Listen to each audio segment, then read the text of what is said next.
Halo anak-anakku terkasih, selamat datang, selamat berjumpa kembali dengan Ibu Guru.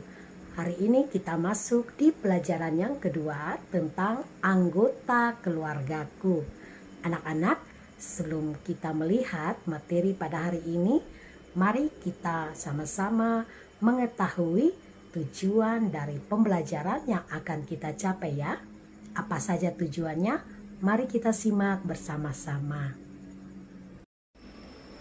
Tujuan pembelajaran yang pertama adalah anak-anak harus mampu menyadari peran anggota keluarga dalam kehidupannya. Yang kedua, anak-anak harus mampu merasakan cinta kasih antara anggota keluarga sebagai wujud cinta Allah yang hadir secara nyata. Anak-anak, sebelum Ibu Guru menjelaskan materi pembelajaran tentang anggota keluargaku, mari Ibu Guru mengajak kita semua untuk mengambil sikap berdoa. Mari kita berdoa. Dalam nama Bapa dan Putra dan Roh Kudus, amin. Tuhan Yesus yang baik, terima kasih karena kami diberi kakak dan adik. Berkatilah kami agar kami saling mencintai. Amin. Dalam nama Bapa dan Putra dan Roh Kudus, amin. Anak-anak, anggota keluarga adalah karunia dari Allah. Coba kalian amati gambar yang Ibu Guru tampilkan. Pada gambar ini kita dapat melihat sebuah keluarga yang terdiri dari ayah, ibu, kakek, nenek, kakak, serta adik. Mereka semua adalah ciptaan Tuhan, sehingga mereka dinamakan sebuah anggota keluarga. Anak-anak, cara kita untuk mencintai anggota keluarga dapat kalian lihat pada gambar yang Ibu Guru tampilkan. Pada gambar ini kalian dapat melihat cara kita mencintai anggota keluarga kita dengan bekerja sama di dalam keluarga. Ada yang menyapu, ada yang mengepel, ada yang membersihkan debu atau kotoran di lantai, dan ada juga yang merapikan serta menata kembali semua peralatan-peralatan pada tempatnya masing-masing. Cara yang kedua dapat kita lihat pada gambar ini. Ada seorang adik yang membantu abangnya merapikan mainan. Yang berikut, ada juga kakaknya yang membantu adiknya belajar. Nah, itulah cara-cara kita untuk mencintai keluarga kita di rumah. Anak-anak, silakan praktekkan ya. Cara mencintai anggota keluarga dapat kita lakukan dengan berdoa bersama keluarga. Seperti yang kalian amati pada gambar yang Ibu Guru tampilkan ya. Ketika kita berdoa bersama keluarga, yang pasti Tuhan Yesus juga sayang kepada kita dan kita pasti akan memperoleh berkat dari Tuhan. Nah, anak-anak, mari kita melihat peran seorang ibu di dalam keluarga. Peran seorang ibu dalam keluarga dapat kita lihat dan kita rasakan, yaitu yang pertama, ibu dia yang melahirkan kita sampai kita besar. Yang kedua, ibu juga yang merawat kita. Yang ketiga, ibu yang memasak dan menyiapkan kita makanan. Serta ibu juga yang membimbing saat kita belajar di rumah.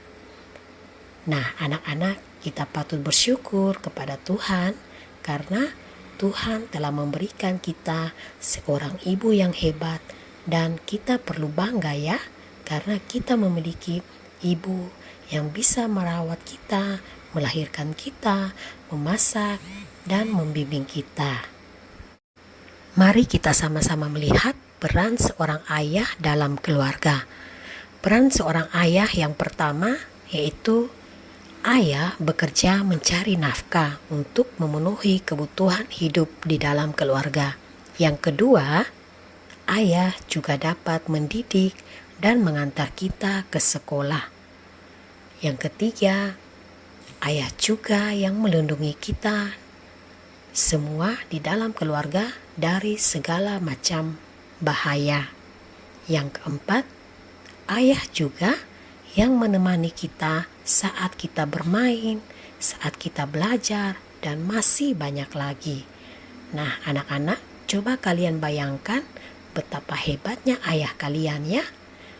Mari kita sama-sama mengucap syukur dan berterima kasih kepada Tuhan karena memiliki orang tua yang baik seperti ibu dan ayah. Anak-anak, mari ibu guru mengajak kita semua untuk mendalami teks kitab suci. Anak-anak bisa mengambil Alkitab dan anak-anak bisa membuka bersama orang tua kalian. Mari kita melihat kitab Kejadian bab 43 ayat 1 sampai 45. Pada gambar ini, ibu guru akan menjelaskan cerita yang ada dalam Alkitab. Anak-anak coba amati, berdasarkan gambar ini, berapakah jumlah anak Yakub? Nah, yang pasti kalian dapat menghitung ya bersama mama papa kalian. Nah, jumlah anak Yakub adalah 12. Anak-anak, pada gambar ini kalian dapat melihat 12 anak Yakub, yaitu Ruben, Simeon, Lewi, Yehuda, Dan, Naftali, Gad, Asyer, Isakar, Sebulon, Yusuf, dan Benyamin. Anak-anak, setelah kita melihat dan membaca cerita kitab suci tentang kisah Yusuf, ada sebuah pertanyaan untuk kalian. Pertanyaannya adalah, apa yang dapat anak-anak teladani dari kisah seorang Yusuf? Jawabannya adalah yang pertama, Yusuf ia tidak pernah dendam kepada saudara-saudaranya. Walaupun kita semua tahu dalam cerita kitab suci menceritakan bahwa saudara-saudaranya Yusuf itu iri kepada Yusuf. Mengapa mereka iri? Karena Yusuf paling disayang oleh ayahnya. Yang kedua, Yusuf sangat mencintai saudaranya. Yang ketiga, Yusuf mengampuni saudaranya walaupun saudara-saudaranya jahat kepada Yusuf. Anak-anak, setelah kita melihat dan mendengar kisah tentang Yusuf, kita juga perlu mengetahui sikap-sikap dan perbuatan baik yang harus kita lakukan dalam keluarga kita. Sikap-sikap dan perbuatan baik itu yaitu dengan cara berbicara yang sopan terhadap orang yang lebih tua atau orang yang sudah dewasa dari kita. Yang berikut, kita harus saling menghormati, saling mengampuni, saling menghargai, serta saling menolong satu sama lain. Anak-anak, sekarang kita dapat melihat cara kita mengasihi orang tua kita di dalam keluarga. Cara yang pertama adalah melaksanakan tugas dengan baik.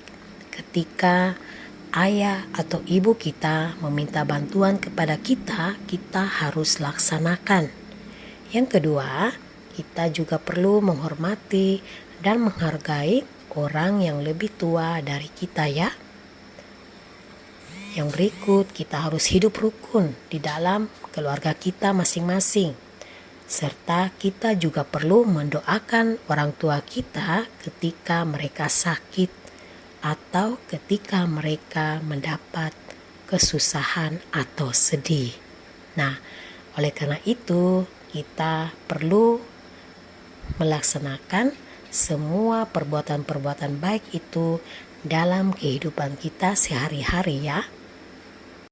Nah, anak-anak, setelah kita melihat dan mendengar penjelasan dari ibu guru, ada pertanyaan refleksi untuk kalian. Apakah anak-anak sudah saling mengasihi di dalam keluarga, baik itu terhadap ayah, terhadap ibu, terhadap kakak, terhadap adik, atau keluarga kalian yang lain. Silakan anak-anak dapat menjawabnya dalam hati kalian ya. Anak-anak, sebelum kita mengakhiri pertemuan kita pada hari ini, Ibu Guru akan mengajak kita untuk berdoa ya. Mari mengambil sikap berdoa dalam nama Bapa dan Putra dan Roh Kudus. Amin. Tuhan Yesus yang baik, berkatilah kami agar kami selalu saling mencintai dan membantu satu sama lain. Amin. Dalam nama Bapa dan Putra dan Roh Kudus. Amin. Nah, anak-anak, demikianlah pembahasan Ibu Guru pada hari ini.